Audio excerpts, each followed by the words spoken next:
As you may know, Instagram earlier allowed us to add up to 6 pictures in a story through the layout feature. But now, Instagram has come up with a new feature called Animated Collages, which lets you add up to 20 pictures in a single story. Yes, you heard that right. To get this feature, first update your Instagram app to the latest version. After updating, open Instagram, tap the plus icon, and go to Story. Here, you'll find an option called Collage. Just tap on it and add your photos. You can select anywhere between 5 to 20 photos. I added all 20. After adding your photos, click on Next and wait a few seconds while Instagram automatically animates your collage.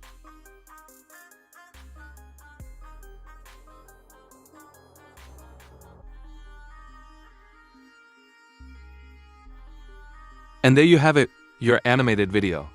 Looks cool, right?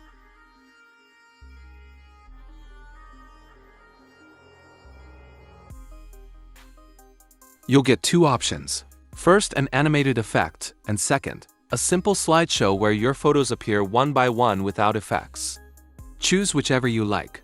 Personally, I prefer the cutout animated effect. Once you're happy with it, tap Done and you're ready to share it to your story. And what's your thoughts on this Instagram new feature? Tell me in the comments below.